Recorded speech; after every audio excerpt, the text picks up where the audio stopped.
What is going on? It's Devin here, Idle Identifiers. Another episode, episode 7, was another wild one. As we saw the downfall of somebody end their shot at winning the game.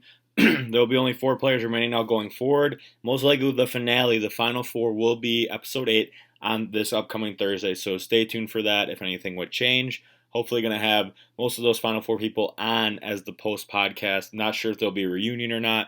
We'll have to talk with host Hunter if he wants to do something like that. But we're going to dive into tonight's episode. If you haven't watched it yet, go ahead and watch episode 7 before you watch this so we don't spoil it for you. So we're going to tune in right now, and I'm going to be joined by no one other than my co-host, Mr. Rich Dog Richie, who was the first person officially eliminated from this game. It was sad to see, but we got him talking about all the great things that have happened in this game. So let's let him in. All right, hello. There's Richie, our co-host. How's your night going? How was the episode for you? Did you enjoy it? I love the episode. I thought it was very interesting. I'm definitely excited to get into it. So I'm excited. It's entertaining. It was kind of like the downfall of a certain person who got voted off. Yeah, definitely. We'll get into it. Again, guys, if you're still watching this and you haven't watched episode 7 yet, go ahead and watch that. We don't want to spoil it for you. So let's dive right into the episode. Kind of how things start off is a little bit of strategizing and talking before the challenge. They're kind of just talking about what the possibilities are, if there's going to be a final 2 or 3. Just kind of acknowledging that 3 of the 5 people have never played before that are left, and it's pretty impressive, even with a smaller cast. But the big thing is just we cut to a scene of Sam and Dakota discussing, saying basically, if Dan wins immunity, Jasper's gone. But if Jasper wins his 3rd straight, then Dan's gone. They kind of just agree to that. So what'd you think of that really quick? I definitely thought it was very interesting with all these plans kind of coming into motion, all in all. And I do think that it is a really interesting dynamic.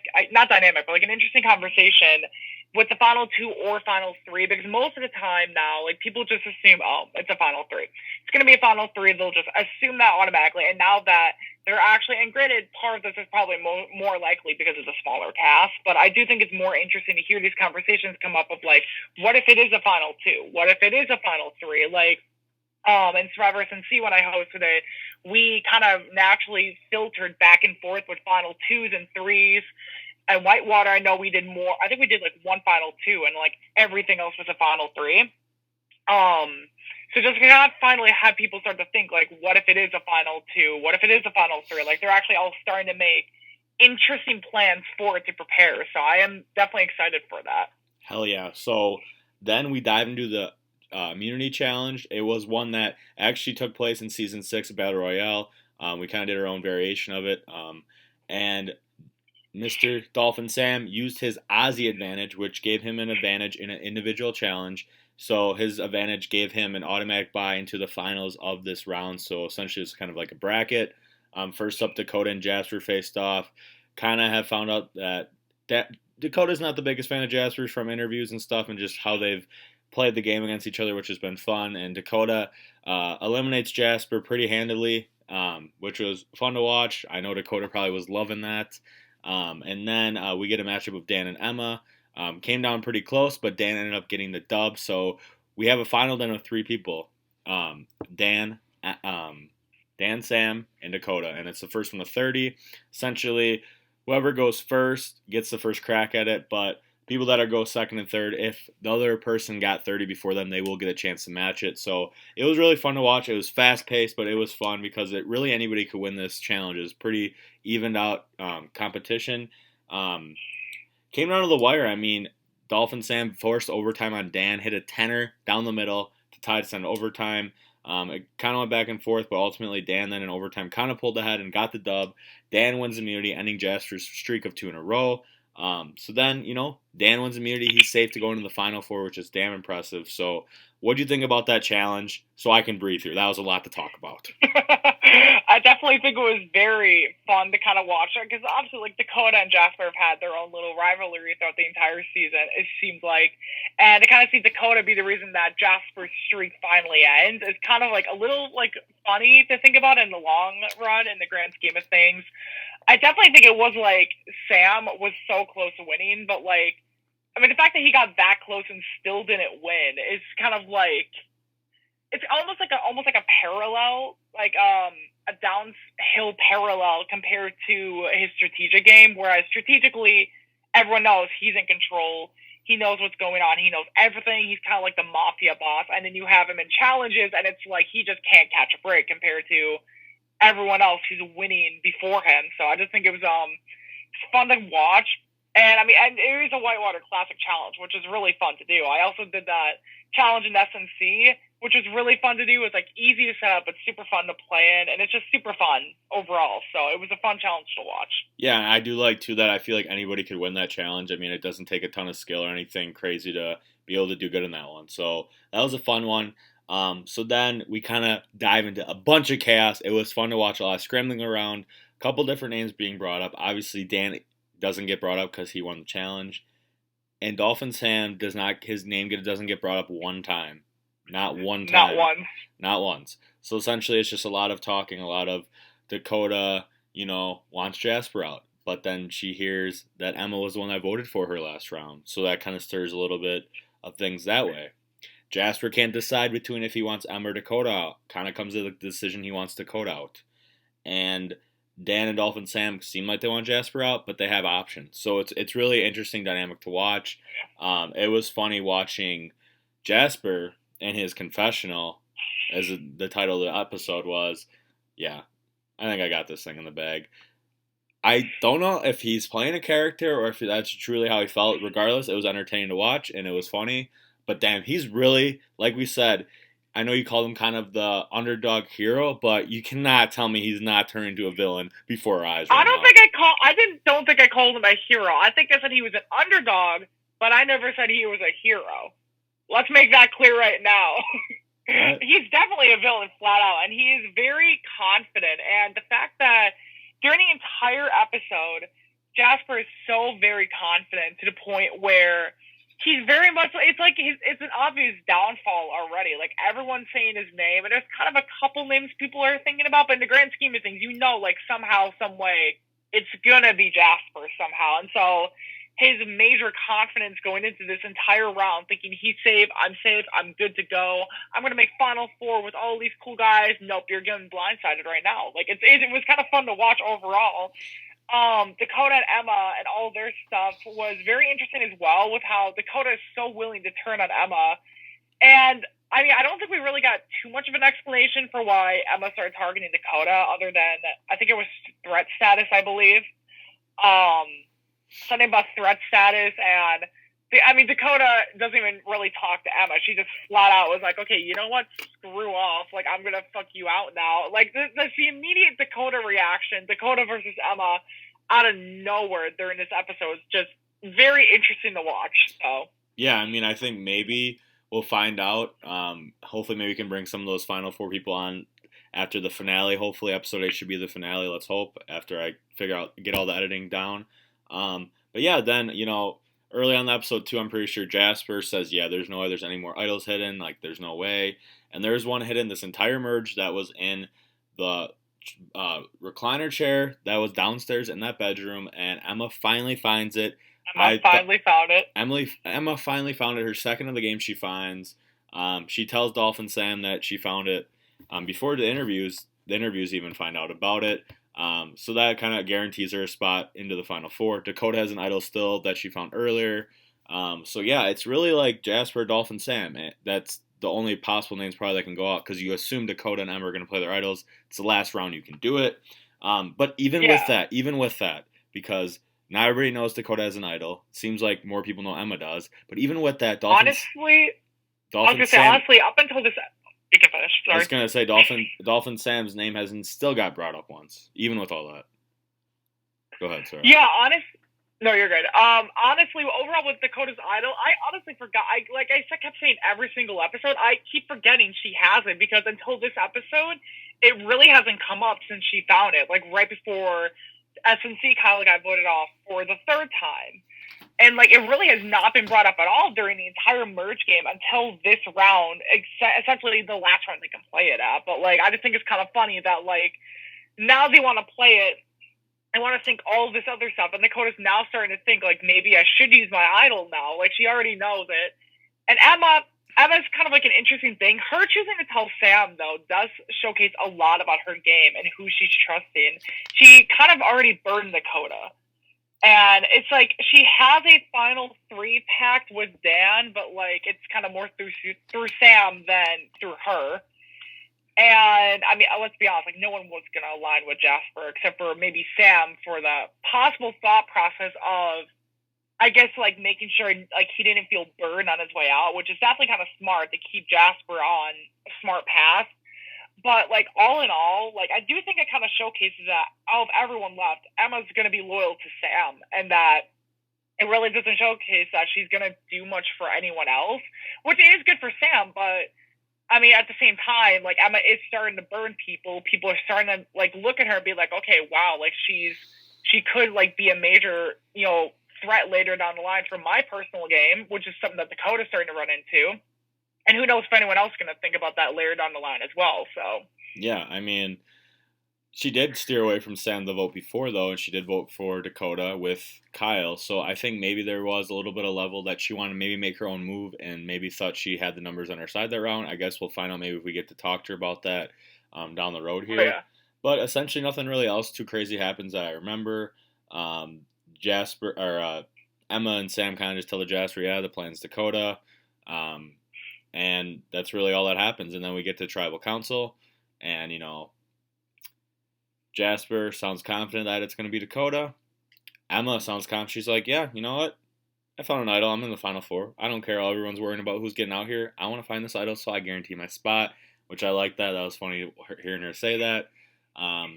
She ends up voting for Jasper, and Dakota was an interesting thought process. She was thinking about it. She's like, I want Jasper out. Obviously, I've been wanting him out this entire game. But I don't know. She's like, I don't know. I feel like Emma's a backstabber. I know. Heard she voted for me last round. I heard she has an idol. Sam told her she has an idol apparently, which must have been shown off camera. And she basically says, well, I'll just put a name out there to kind of be like, yeah, like I'm fucking here too, kind of thing. I feel like where she's like, oh yeah, like she's like, yeah, I mean, I'll vote Emma's name down, and then if she asks who votes for it, I'm not gonna say I did. Like she's trying to be all like, you voted for me last round. I'm voting for you now. It was kind of funny to see that.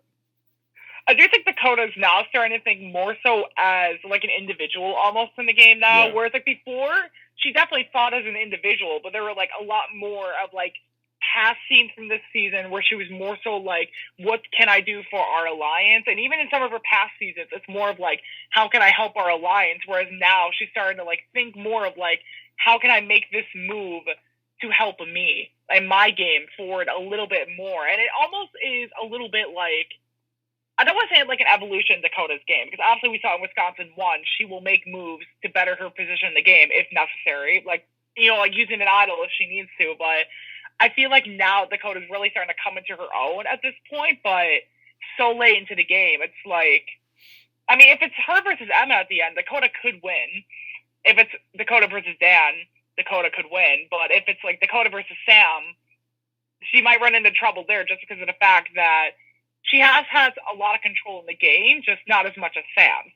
So now that she's starting to break away from the others, make her own little island of sorts for herself, for her game, it's like, what's going to happen? I mean, they're already kind of excluding her, so not only is she kind of driving herself away, but they're already kind of pushing her out at the same time. So it's kind of like, how is it going to fare for her? It's going to be very interesting seeing the Final 4. Yeah, so then we get to the vote. Dakota and Emma play their idols. It was funny. You could see Jasper was in shock that they had idols. He's like, when they both play there. So there's 3 votes for Jasper, 1 for Dakota, 1 for Emma. Those 2 didn't count. So Jasper went out 3-1-1 with the 1-1, those 2 ones getting voided. So Jasper goes out, and it was pretty damn funny. His exit interview, what he said. I forgot he said that. What he swore. It was pretty funny. But yeah, I mean, overall, let's just talk about Jasper's game, because obviously it was messy. It was messy. We've talked about this. Very messy. That's exactly what I was going to say. It was messy, but it was entertaining because he was very confident, became cocky, became kind of that villain everybody wanted out, just the way he was playing. 1-2 challenges, used an advantage to his blessing, because maybe it burned him in the long run, but it helped him in the short term when he used that vote detective advantage to kind of be a little aggressive towards Dakota and Emma and be like, if you don't vote with me, like, I'll know and you're gone. Even though Oh essentially they could yeah. have voted him off still. So he had his ups and downs, and it was his first time playing, and I still think at the end of the day it was impressive to watch and it was fun to watch. I just think sometimes he didn't have the best self awareness, and still I think his tactics for who he wanted out, I still think didn't really add up sometimes when he still almost, I'm pretty sure, said last episode, like, he almost was going to go off performance for the vote in an individual challenge, which Yeah. is just not a thing. I mean, was it really more so though because of who we thought was the weakest challenge performer in individual challenge though, or the stronger one? That's true. I don't know. I don't know what he was referring to be honest with you. I mean, but I kind of agree with pretty much everything you said there. And I feel like definitely sums up his game. It's very messy, and he's a fun player to watch. But like, he just strategically was such a mess. Like, he burned so many people during the game to a point where later in the game, no one wants to really work with him because of how many people he burned throughout the entire game. Like, and him making certain moves along the game to not talk to people. Like, when people try to talk to him and he flat out just walks away, like Jasper and Dakota. Like, that whole scene, I still remember. I think it was the first or the second round of the merge this season where Dakota tries to talk to Jasper. Jasper just walks away, doesn't even acknowledge her. Like, that right there is kind of like a bit of an epitome of his game. It's like he tries, but then, like, he gets an opportunity to try to better his position, and then he does something that eventually screws himself over in the long run. I do kind of think that it was a little bit funny that Dan winning immunity.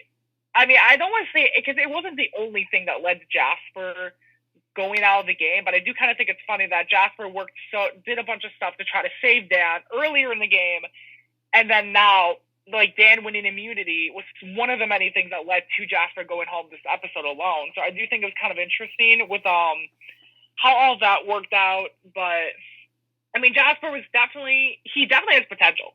Like, I think after he kind of got into the game, he definitely was aware of it, of what to do and what could work. But I think the problem is that he didn't always do the best move. Like, you have to be careful of who you're burning in the game, what you're saying or doing. It was pretty much at a point where if Jasper somehow made it to the end, I don't think he was going to win against anyone because he did burn like everyone there. So who knows? Yeah, I mean too. It is funny. Like, there wasn't a ton of strategy going behind Dan's vote this round. He said he was pissed. He said that he was pissed. He played his idol last round. It didn't really do anything, so they flushed the idol out. But he won the challenge, so he's like, well, I'm still in the final four. And essentially just says, oh yeah, it's time to get Jasper. It's time. It's been time. He's been wanting him out too, he said, the last couple rounds. I think everybody has in the entire merge, it seemed like. Even if he lost, I think if he lost the first or second immunity challenge, I think he would have been out. I really do. First one, he definitely would have. Yeah, like, I can say just from filming the merge stuff that they would have voted him off first 100% had he not been immune. And I don't think Jasper had any advantages at that point that would have expired. I think the only one was Dolphin Sam, who had the vote steal, which expired at Final 7. But, like, Jasper would have been gone that first merge vote had he not had it. And then it's Arthur and Dan at the Final 6 instead of Jasper and Dan. Like, I do feel like the game's a little different, but, like, I don't know. Like I said, Jasper does have potential, and it is kind of good that he won that immunity because, I mean, the big reason Arthur went home was because of Jasper. It's like Jasper kind of has that move, but, like, how did, like, did it really help him in the long run? It just made people not trust him as much. Whereas if he would have just voted off Dan like they wanted to, they probably would have kept him to, like, maybe Final 4. Like, maybe they vote off Arthur Final 6 and they vote off Kyle, or swap them, whatever, and then Jasper somehow makes it to Final 4, and then maybe he even wins until the Final 3. So who knows? Like, if Jasper would have just probably went with that plan and didn't make that big move, like, it was a good move, and it did make sense for his logic, because, you know, the whole thing where he's all like, oh, well, Arthur could turn on me if he's already turned it on Dan, but, I mean, it kind of turned himself in the long run, so I don't know. He just didn't really have anybody on his side at this point, and I mean, he was with Dan and Arthur pretty well in the beginning of the game, and then obviously when he switched over, I mean, Dakota and Emma went with him kind of out of fear, so it's kind of like, well, Dan and Arthur, I mean, they even though it seemed like them two were his biggest, like, alliance throughout the game, they were easily down to turn on him immediately at the merge, so that's unfortunate. Oh, yeah. So would you say, honestly, in our first 2 seasons of Survivor Wisconsin with Jasper, obviously season 1 of Wisconsin was kind of a more mix of people from Survivor Wisconsin that we want to give another chance. This season was more a mix of kind of like that, but kind of more seeing people that haven't played that much or people that haven't really got the spotlight that played in the past, like Dolphin Sam. Oh yeah. Like Matt and Dakota. Obviously, Dakota's gotten the spotlight, but you know what I mean. Yeah. So would you honestly say, like, I'm really trying to think of it, would you say Jasper might be the biggest villain that we've had in the 2 seasons so far? Honestly, yeah. I mean, I think I would definitely say Jasper is the biggest villain we've kind of had. I don't know if I want to call him the Jerry Nancy of Survivor Wisconsin, but Jasper has definitely like kind of played it up really hard. And I found a stone on my beanbag. I don't know where I got it from. I don't know how I got there. Anyways, Jasper is definitely he's very chaotic. Like, I mean, it's actually funny. I pulled this stone randomly off my beanbag because it's like drawing rocks. It's unpredictable. It's chaotic. That's kind of the epitome of Jasper's game. He is like chaotic, and I don't think I've like Jasper playing the season almost reminded me of me playing my first time back in Twist Manor. Like all over the place. No one knows what's gonna happen. No filter. I mean, it's like Jasper low key is like my protege. Like I'm gonna like maybe next time I'll coach him throughout the game and I'll just have him like sow chaos or something, you know. It'll be fun. Yeah, I mean, maybe Heroes versus Villains 2, or maybe rival seasons, or maybe Chaos versus Calm. I don't know. Maybe something down the road, but man, it was a fun episode. It was a shorter one, but I mean, there wasn't much. It was so fun. There was not much more to say. It was the epitome of his downfall, and I think a lot of those people that were against him were probably happy to see that. Unfortunately, Jasper was watching. Probably sucked that he found out how confident he was and it didn't work out for him, and they were going for him, wanting to go for him for multiple rounds. So I don't think I have anything else to really say. I mean, we're down to the Final Four. I don't really want to dive too much into this Final Four because I don't really want to give any hints or spoilers away for what's going to happen. Oh, yeah. So, I mean, but we have... Do you want to do like a... What are you going to say? I was just going to say, do you want to do like any like quick power ranking, like minor power ranking going into it? I don't think so because I think it could give it away, to be honest with you. Like, because we know what's going to happen. Point. So I don't think we should. I mean, I would. I mean, but I don't want to give it away because we don't want to give the viewers even a hint. I mean, people might think it might be an obvious way it's leaning towards, but there's still a challenge or maybe 2 challenges. We'll see if it's a final 3 or 2. But I just think it's pretty cool that Dakota, Emma, and Sam, all OG Wolfpack tribe, them 3 are still there, and Dan's the last remaining OG Grizzly Bear tribe. He's kind of been their adopted child, I feel like, the last couple rounds.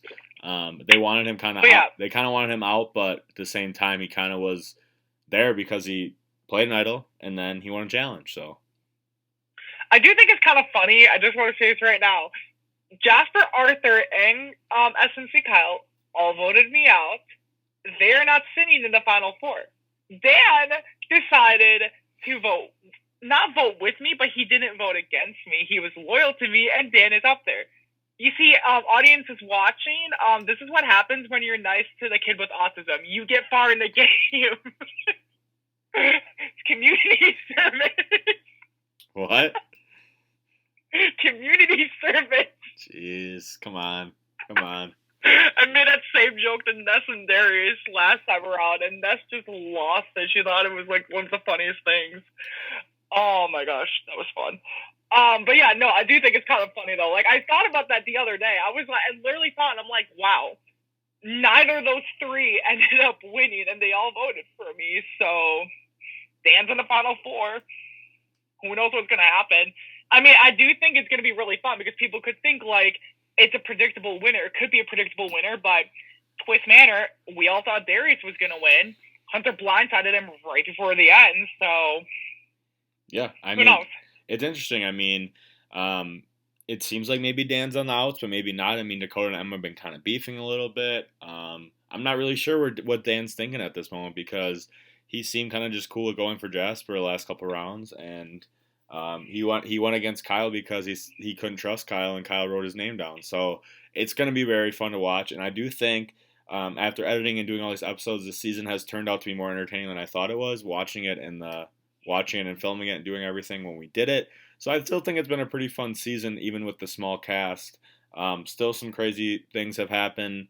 I really wish Kyle that last round would have played that safety without power, because I think that really would have caused a ton of chaos. And What a we can predict what might have happened, but like I'll tell you right now, that Final Four would be way different right now if he survived it. If he left that tribal, maybe he would have got out in tonight's episode to be fifth place, but somebody would have went out there that's in the Final Four right now.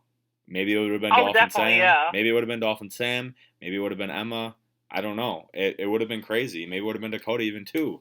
But she could have played an idol, but she said she honestly might not have. We don't know. Obviously, it's kind of a would have, should have, could have. Like, yeah, obviously hindsight's 2020. But man, it's been a fun time doing this podcast with you, Richie. I'm hoping to get the Thank finale. you. Yeah, I'm hoping to get the finale out, episode 8 on Thursday is my plan for the viewers watching. Probably 6:30 or 7, the usual. And me and Richie are probably gonna try to get all 4 of them, or maybe at least 3 out of the 4 of them, on here to talk, maybe one at a time or all together. We're still deciding that. Probably right after the episode if they're cool with it. And yeah, I'm not sure if there's going to be a reunion or anything. I still got to talk to host Hunter, if you're watching this, about what he wants to do, because he is the host for this past season. But essentially, if not, I mean, I hope you guys have been enjoying watching this. And at the end of the day, there'll still be one more episode, the finale, and then there'll still be one more podcast episode, me and Richie, featuring hopefully, a couple of the final 4 people. So get pumped, get excited. Thursday's probably the finale. Who the hell's gonna win? You might think you know what's gonna happen, but it might not happen. Can't wait to watch. You don't know. Richie, thanks for joining me as always. I hope you had a fun time watching this episode, because I did, even though I knew what was gonna happen. It's fun, and I was the one person given sole film credit in the credits, so you were the only one. Is on a high right now. You were the only one that filmed that round. Christian and Adam kind of, once the merge, kind of went back, kind of took a step back, which is fine because we didn't need as many recorders with such a small number. So I appreciate you, Richie, stepping in and helping us out. My ego is high right now, so. Huh? What'd you say? I was joking, saying my ego is high right now. Jeez, kind of sound like Jasper in those interviews. All right, Richie. Well, Jasper, if you watch this, man, even with us shitting on you a little bit of how you played, this was Jasper. This was your first time playing, man, and you were entertained to watch, and you did some damn good things that I never even have done when I played, and Richie's done some of those stuff, but man, good job. You're entertained to watch. Yeah, good job, Jasper. So, appreciate you guys for tuning in. That's all we got for you tonight. Appreciate you guys. See ya. Bye.